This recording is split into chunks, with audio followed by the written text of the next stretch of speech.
Olá, tudo bem? Vamos para a nossa aula de ciências de hoje? Preparado? Abra sua apostila na página 268 e acompanhe a explicação da professora. Até mais! Hoje nós vamos aprender um pouco sobre a história da anatomia.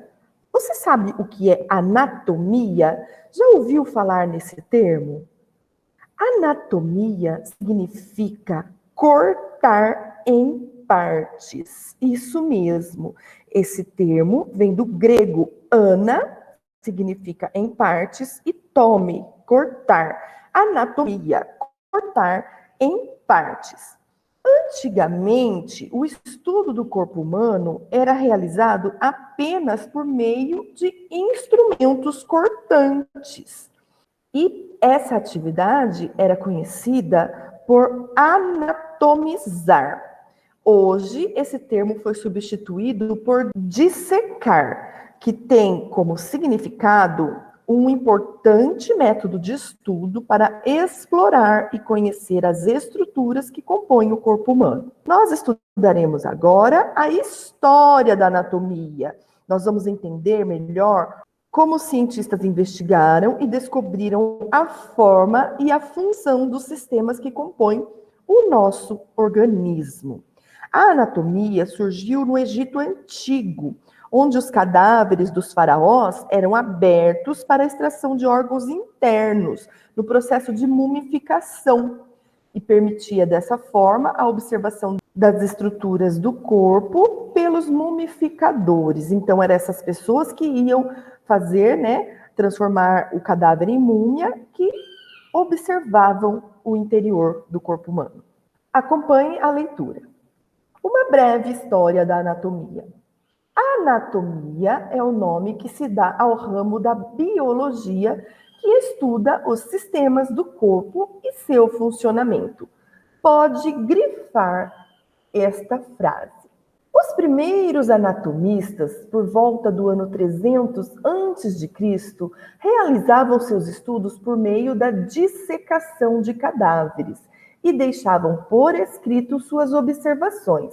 Essa prática permaneceu por muitos séculos. Olha aqui a definição que a professora disse: dissecar, cortar e separar as partes de um corpo ou órgão usando instrumento cirúrgico com o objetivo de realizar estudo. No período chamado Renascimento, entre o fim do século XIV e o início do século XVI, pintores eram contratados para retratar em seus quadros as aulas de anatomia. Hoje, com o avanço da tecnologia, podemos obter imagens do interior de corpo vivo. Essas imagens são extremamente importantes para as avaliações médicas, pois permitem a realização de diagnósticos de doenças ou de fraturas ósseas, a avaliação do desenvolvimento de bebês durante a gravidez e seu acompanhamento, e o tratamento de doenças, além de muitas outras aplicações. Então, antigamente, só era possível ver o interior do corpo humano se ele estivesse aberto. Hoje, não. Hoje, olha só a importância do avanço da medicina e das tecnologias, né? O médico não precisa abrir ninguém para olhar lá dentro. Já tem aparelhos e recursos que são capazes de trazer essas imagens para nós. Aqui na imagem, você pode ver uma médica examinando uma radiografia do tórax.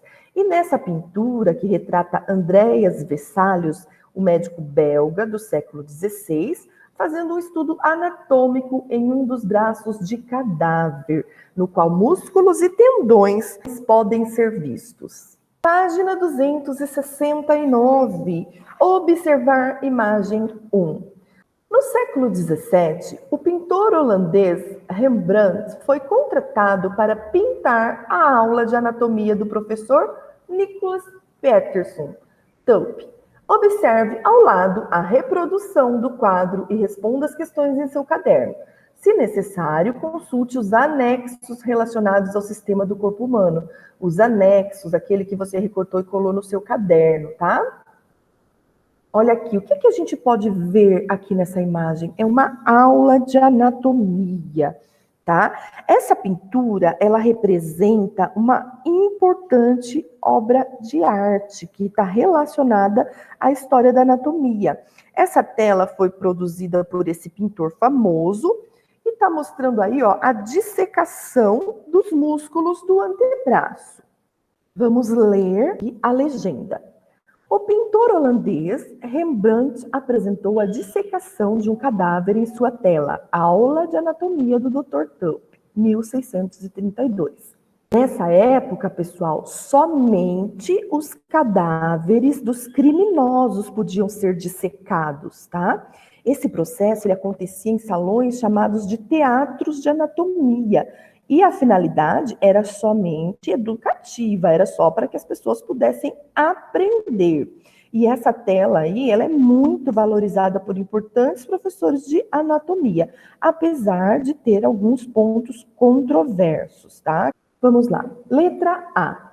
Das pessoas retratadas, quem provavelmente é o professor de anatomia, Dr. Nicholas Tulp? Como você chegou a essa conclusão? Olha, observando aqui a imagem, nós podemos ver que o professor provavelmente é este homem aqui de chapéu, porque é ele que está segurando a pinça direcionada ao cadáver. Então, nós já sabemos que esse aqui é um criminoso, né? Porque nessa época, somente os criminosos podiam ser dissecados para estudo. Letra B. Na imagem, que parte do corpo está sendo dissecada? Nós podemos ver aqui claramente que a parte do corpo dissecada é o antebraço. E letra C. Que lição de anatomia você acha que o professor está ensinando na cena retratada? O que será que ele está ensinando? Olha aqui, olha esses alunos aqui dele, todos ó, bem bastante curiosos, prestando atenção. O que será que eles estão aprendendo? Né? Nós podemos imaginar que ele esteja ensinando o movimento dos músculos, porque internamente, nessa região aí, há ossos, músculos e tendões. Letra D. Tendo em vista a sua resposta anterior, podemos dizer que a aula de anatomia retratada era sobre qual sistema? Olha lá, pessoal, é aqui que você tem que consultar o seu anexo para responder.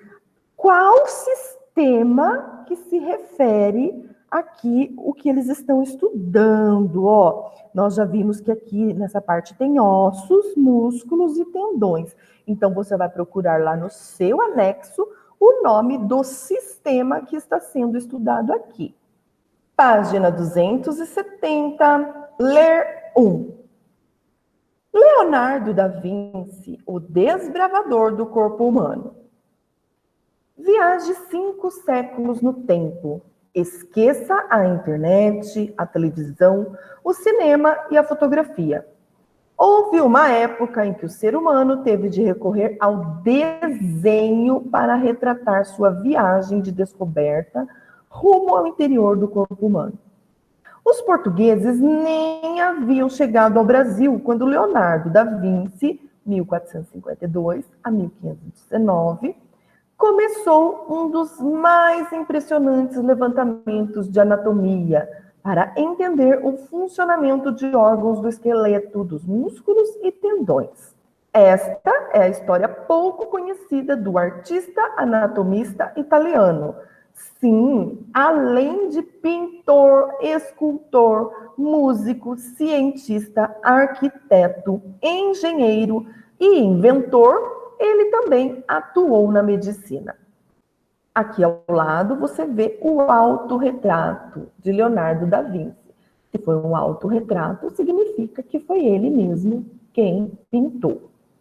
Ao longo de 15 anos, Leonardo realizou mais de 1.200 desenhos anatômicos em um estudo que começou pela leitura de obras de autores da medicina, como Galeno de Pérgamo, Mondino de Luzzi e Avicena.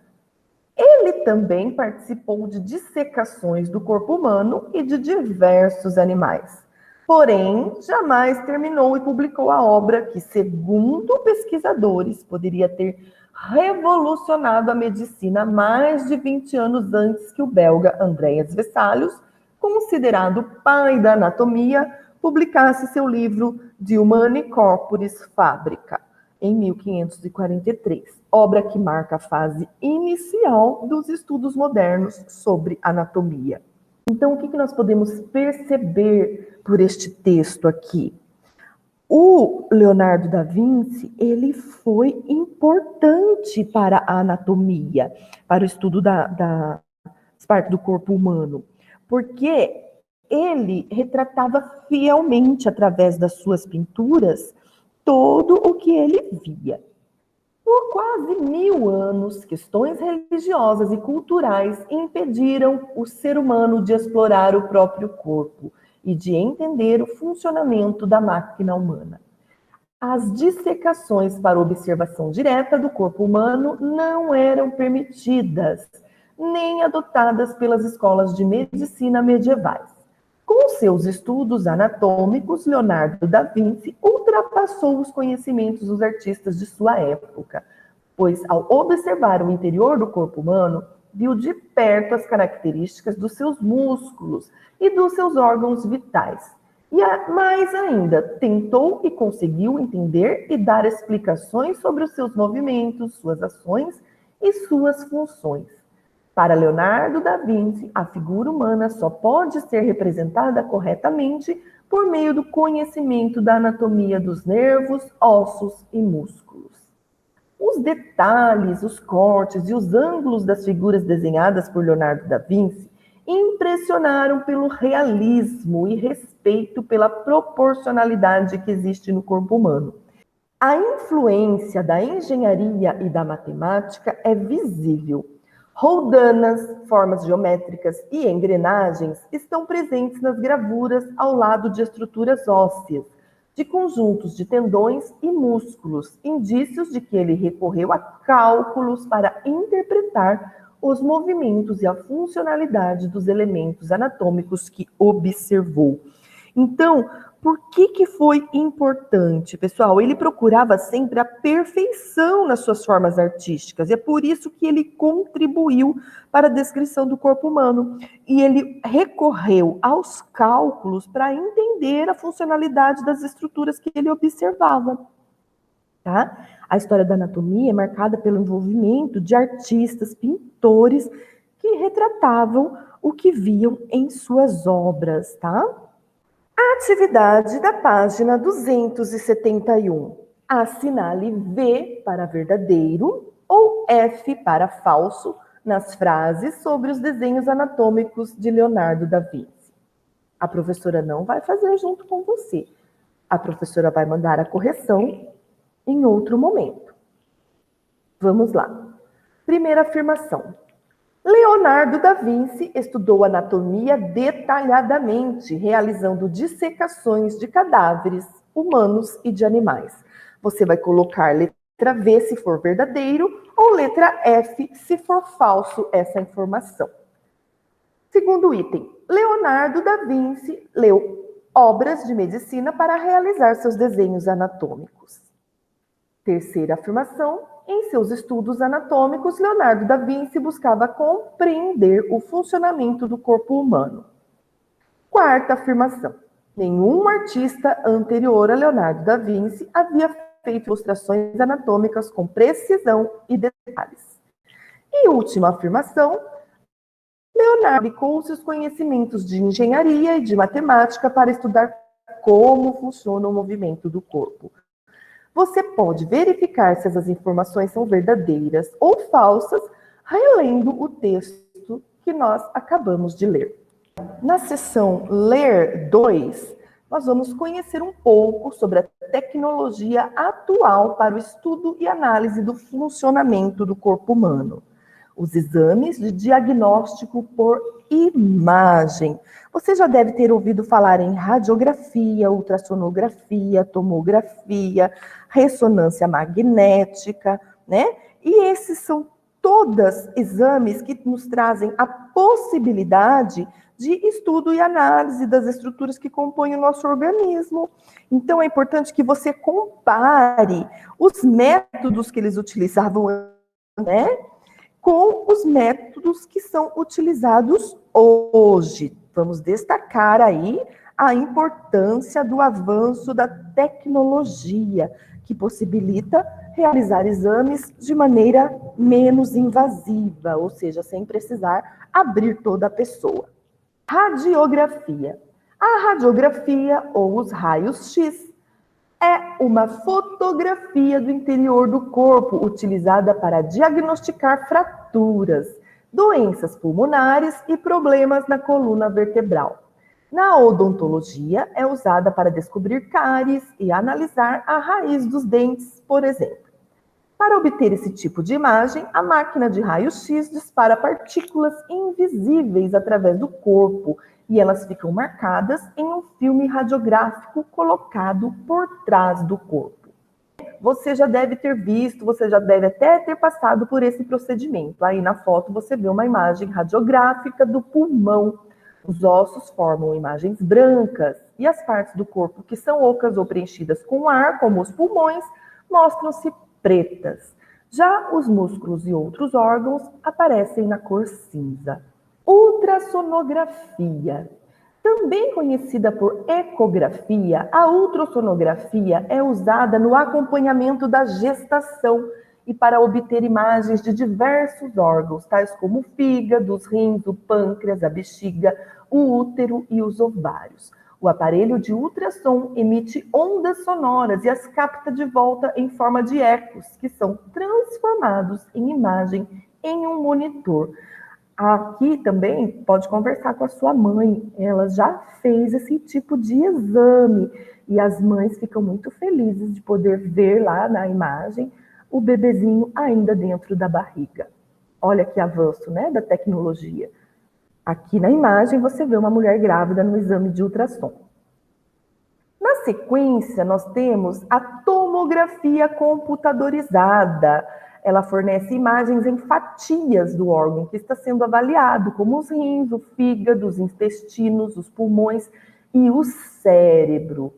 As imagens do cérebro por tomografia computadorizada, você pode ver aqui, ó, é como se tivesse dividido a cabeça da pessoa em várias fatias, só que sem cortar. Olha que interessante.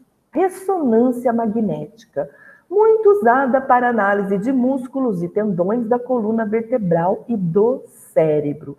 Aqui nós temos uma imagem da cabeça por ressonância magnética. Observar imagem 2. Observe a imagem a seguir e responda. Que tecnologia foi utilizada para obtê-la?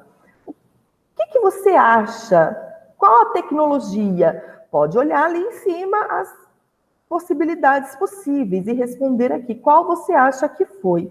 E que diagnóstico pode ser feito a partir dessa imagem?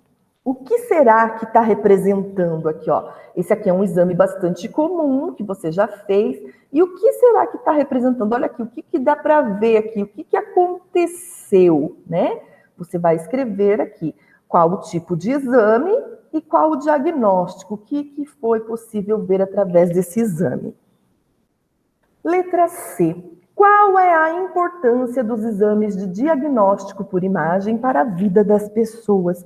Por que é importante, né, pessoal? Nós acabamos de conversar sobre isso. Imagina se ainda tivesse que abrir as pessoas para ver lá por dentro, né? Como que seria essa situação, né? Então, quando o médico consegue fazer o exame sem invadir o corpo da pessoa, o que é possível? Por que eles fazem esses exames? Para quê, né? Então, você vai anotar aí, você vai escrever, porque esses exames, eles facilitam, eles auxiliam os médicos a identificar o tipo da doença, a dar diagnósticos precisos, para ver o que é que está acontecendo com a pessoa. Em casa. Número 1. Leia o texto a seguir e depois responda as questões. Se necessário, consulte o dicionário e os anexos com o sistema do corpo humano. Lembre aqueles anexos que a professora pediu para que você recortasse e colasse no seu caderno. Acidentes com cobras venenosas. As cobras venenosas são animais peçonhentos com glândulas de veneno que se comunicam com os dentes ocos, por onde o veneno é injetado com facilidade. O veneno desses animais pode causar dolorosas intoxicações e muitas vezes, se não houver socorro imediato, morte. Os acidentes com cobras ocorrem principalmente nos meses quentes de novembro a abril. As partes do corpo mais frequentemente atingidas são as pernas e os braços. O quadro a seguir apresenta alguns dos sintomas gerais dos pacientes provocados por picadas de cobras venenosas. Sintomas gerais dos acidentes provocados por picadas de cobras venenosas: dor local, respiração rápida, perturbação visual, perda de consciência, náusea e vômito, rigidez na nuca, pulso fraco, coma e morte. A presença de substâncias tóxicas estranhas ao corpo pode levar a graves alterações de um ou mais sistemas. Analise o quadro e responda. Letra A. Quais sistemas são atingidos pelo veneno de cobras?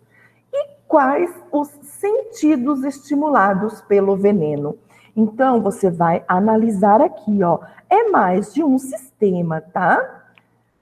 Que é afetado pela picada, né? Pelo veneno da picada da cobra. E os sentidos, são 2 sentidos que são afetados. Você vai prestar atenção analisando o anexo e responder. Número 2.